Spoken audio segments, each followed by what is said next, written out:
Olá, pessoal. Então, boa tarde. Segue mais uma semana com mais uma videoaula aí para vocês. Eu estou notando que alguns alunos não estão assistindo às videoaulas. Eu espero que por isso estejam fáceis, mas algumas atividades estão chegando erradas devido à falta de orientação que não estão encontrando em não assistir aos vídeos.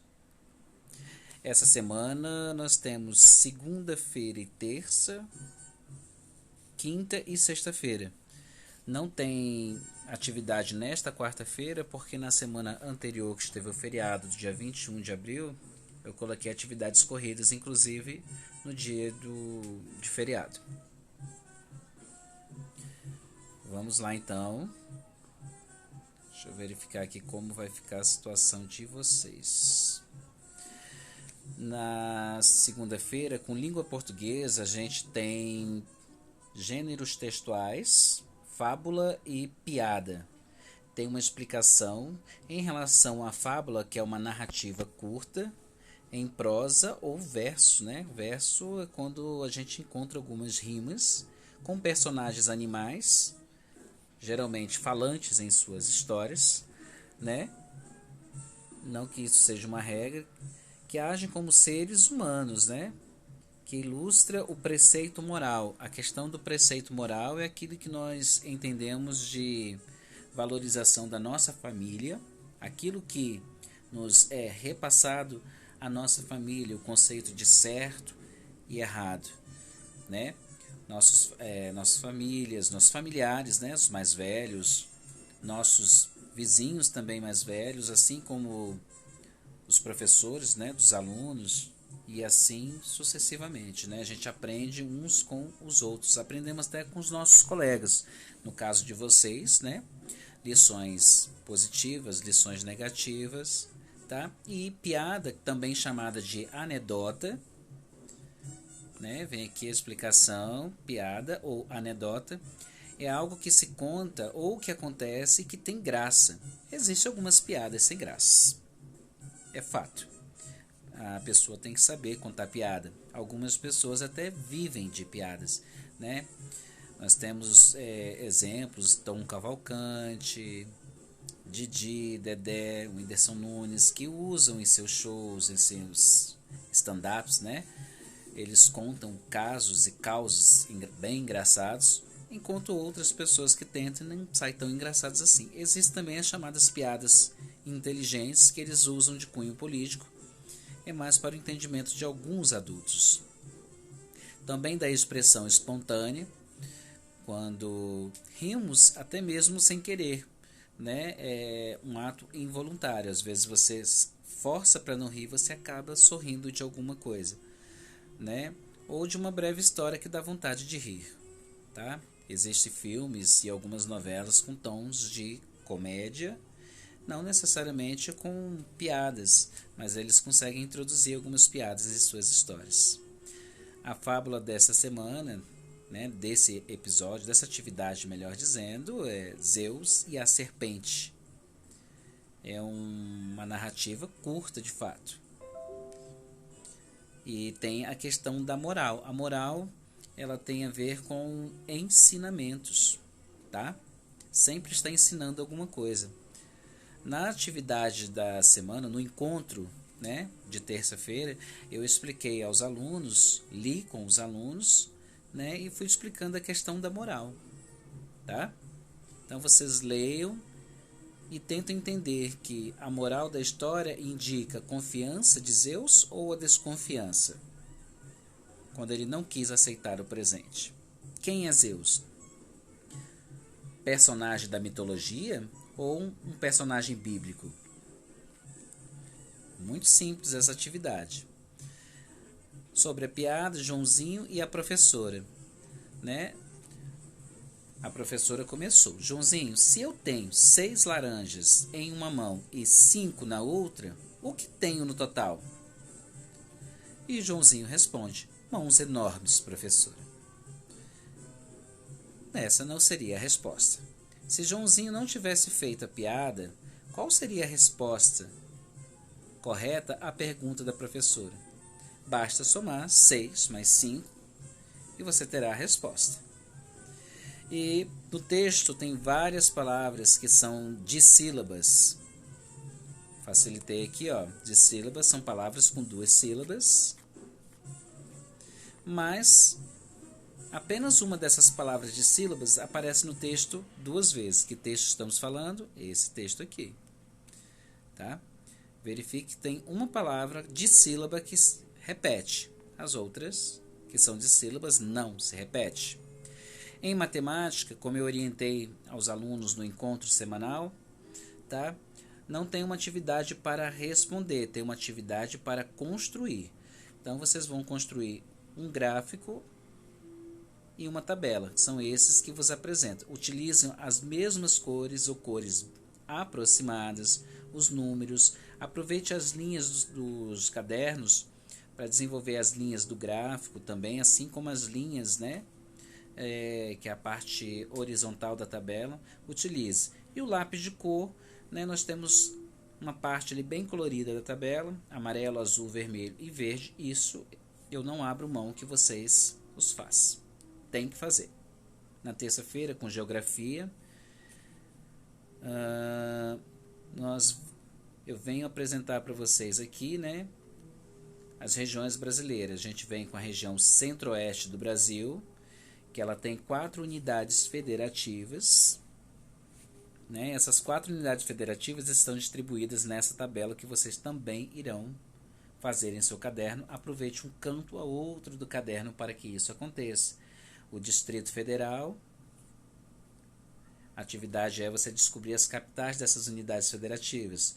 Nós sabemos, e vou insistir, o Distrito Federal não possui capital, por isso o X em lugar do nome de uma capital. Vocês não vão inventar a capital. E sua sigla DF. Logo em seguida nós temos Goiás. Descubra a capital de Goiás, pesquise no Google e a sigla já está pronta lá, GO, tá? Mato Grosso, sua sigla MT, descubra sua capital. Mato Grosso do Sul, sua sigla MS, descubra sua capital. Lembrando que as iniciais dessas capitais são maiúsculas. De novo, as regiões brasileiras, sudeste do Brasil também com 4 unidades federativas. Por que nós usamos unidades federativas? Quantas unidades nós temos no total? 27 unidades, né? E essas 27 unidades elas estão distribuídas em 5 regiões brasileiras: Norte, Sul, Sudeste, Norte e Centro-Oeste, tá? E a gente vai vendo um pouco sobre cada uma delas. Na região Sudeste, que é banhada, boa parte dela é banhada pelo Oceano Atlântico, ou seja, 3 delas possuem praias, porque são banhadas pelo Oceano Atlântico. Mas uma delas não tem. Está aqui no texto, é Minas Gerais. Minas Gerais não é banhada pelo Oceano Atlântico, tá? Então aqui é simples. Agora tome nota das capitais. Também vocês vão colocar as capitais, as siglas já estão prontas, tá? E você já sabe que a única que não possui mar, que não tem praia, né, é Minas Gerais, da região Sudeste. Em ciências, nós temos uma experiência científica muito simples. Nós vamos utilizar gelo, pelo menos 4 cubos de gelo, e você vai colocar esses 4 cubos de gelo em um prato e espalhar o sal, né? Pode caprichar no sal, porque o sal ajuda a derreter mais rapidamente o gelo. E um adulto vai fazer pelo menos duas fotos. Eu tenho repetido isso, mas parece que a matemática em alguns não está funcionando, tá? E essas fotos têm que ser enviadas junto com as atividades. E vocês vão pesquisar no caderno de vocês, Google ou Wikipedia, o que é fusão, tá? Fusão é a passagem do estado sólido, que é o gelo, para o estado líquido, se tornando água novamente, né? Então, isso, na verdade, é a explicação mais simples em relação à fusão. Tem uma imagem ilustrativa aí de um garotinho maravilhado com sua experiência. 2 fotos, galera. Ó, aqui eu repeti, ficou repetindo aqui terça-feira, dia 28, a data está correta, mas é quarta-feira. Quarta-feira sem atividades, tá? Vou validar as atividades que vocês já fizeram na semana passada. Então vamos pular para quinta-feira. Quinta-feira nós temos artes, né? E em artes a gente vem com poesia. Poesia faz parte de artes, né? Declamar poesia, estudar poesia, aprender sobre a poesia. E trouxe um texto de Ruth Rocha, essa brilhante escritora, né? Ruth Rocha. Um macaco tão maluco tem medo, mete medo no matuto, perdão. Um macaco tão matreiro mete medo no mineiro. Um macaco tão manhoso mete medo no medroso. Simples. Aqui é para mostrar para vocês o seguinte. São 3 estrofes, 3 grupinhos de palavras. Elas não obedecem a um sistema convertido em parágrafos. Isso é o brilhante da poesia, né? Cada palavrinha dessa, por exemplo, um macaco é um versinho. Tão maluco é o segundo verso. Mete medo, terceiro verso. No matuto, o quarto verso. Cada estrofe tem 4 versinhos. Nós temos 3 estrofes e cada estrofe com 4 versinhos nesta composição aqui. A atividade ela é simples, ela é bem explicativa. Ó. Cada estrofe tem 4 versos, como eu acabei de explicar. O texto é da escritora Ruth Rocha, está aqui o nome dela, né? Ruth Rocha. A tarefa é o seguinte: crie uma estrofe, ou seja, você vai criar uma estrofe com 4 versinhos curtos, semelhante, né, ao que está no texto original.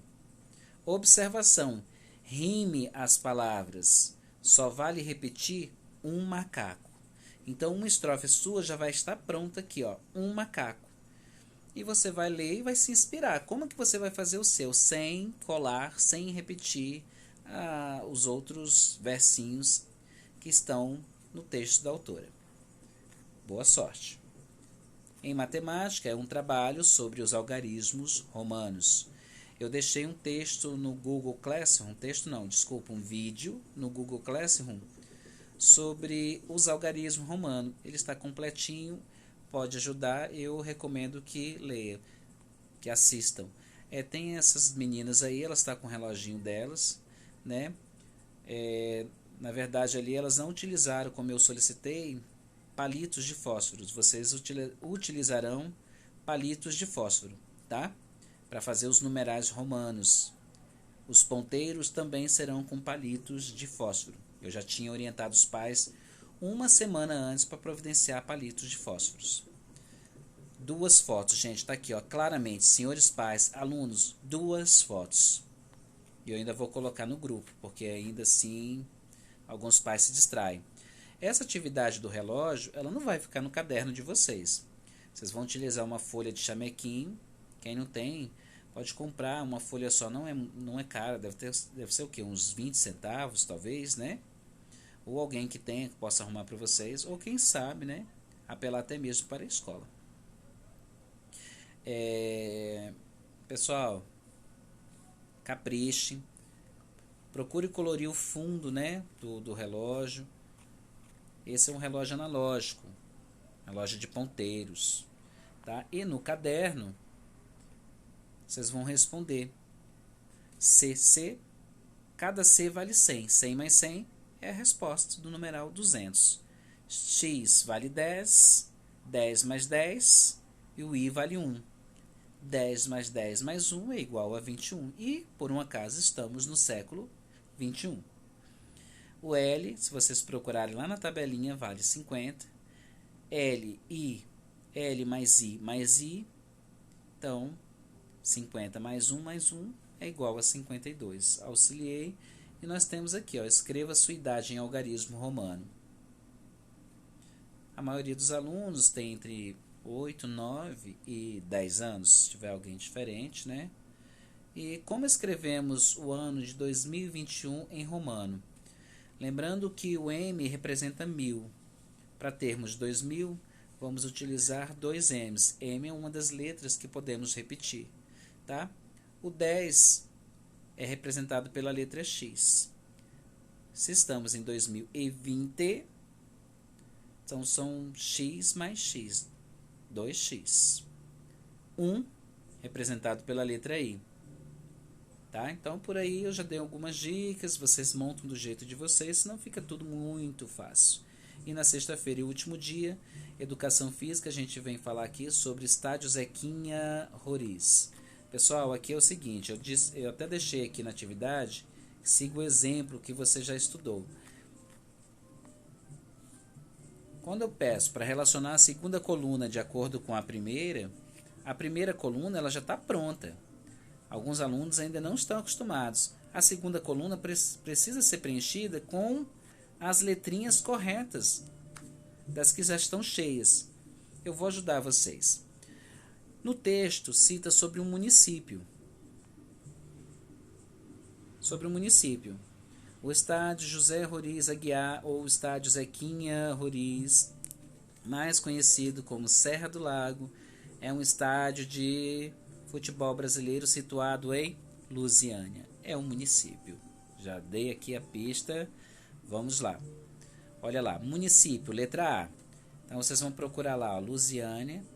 Dentro do parênteses vazio, você vai escrever a letra A maiúscula, que é o município. O texto fala de um estado. Qual é o estado que apareceu? Lusiânia pertence a qual estado, né? Brasileiro. O nome oficial do estádio também está do outro lado, né? Foi citado. Mas também tem a forma de como ele é conhecido. Como ele é mais conhecido, o texto está falando, né? Time do município. Outro dia, em outra atividade de educação física, falamos sobre o time do município, né? Olha ele aqui, ó. Associação Atlética Lusiânia. Esse nome aqui, tá? Então, você vem aqui, ó. Time do município, letra E, e coloca lá. Tá? E a letra F, quantidade de pessoas no estádio. É representado pelo numeral e você coloca a letrinha. Em ensino religioso, a gente vem falando sobre a terceira idade. A atividade de vocês é achar 3 imagens de pessoas idosas, de jornais velhos, revistas, folhetos, e colar no caderno, tá? Ah, se você não achou 3 idosos, eu não pedi 2, eu não pedi 1, eu pedi 3. Se não achou, vocês podem achar por exemplo, alguém idoso, né? Idoso no Brasil tem considerado idoso 65 anos, terceira idade. Antes, até um tempinho atrás, não faz muito tempo, para ser considerado idoso era a partir de 60 anos. Agora não, 65, tá? Ainda assim a gente tem aquele respeito, né? 60 anos, por ser uma pessoa mais velha, a gente respeita independente da idade, tá? A avó de vocês. Tem muitos alunos que suas avós não têm 60 anos, tem menos de 65 anos. Então procure uma pessoa idosa, peça permissão, né? Pode ser a avó ou a bisa, né, de vocês para sair na foto, se elas morarem próximo de vocês, ou uma vizinha, ou alguém da comunidade religiosa de vocês, tá? Sejam criativos. Aí eu coloquei aqui algumas sugestões de pessoas idosas, né? Olha aí esse menino com o avô dele, né? Com a bola, a satisfação do avô dele, um sorriso bonito, né? Pode ser vô, pode ser vó, pode ser os dois. Não tem importância, tá? Então a dica tá aí, fazer também com alguém que vocês possam fazer. E tem uma pesquisa para vocês fazerem. Procure saber qual a faixa etária. Coloque no caderno de vocês. Qual a faixa etária? O que é a faixa etária? Idade. O município de Lusiânia está em qual fase da vacinação? Qual é a idade que eles já estão vacinando? Nos diferentes municípios, isso varia muito, né? Então pesquisem. Dicas, vocês podem procurar essa resposta junto ao posto de saúde do município. É um jeito até mesmo de vocês irem até o posto, pedir essas informações, que eu acho bem interessante vocês se integrarem. A pesquisa faz parte do estudo da criança, do adolescente e até do adulto. Então, gente, boa sorte, espero ter contribuído e boas atividades.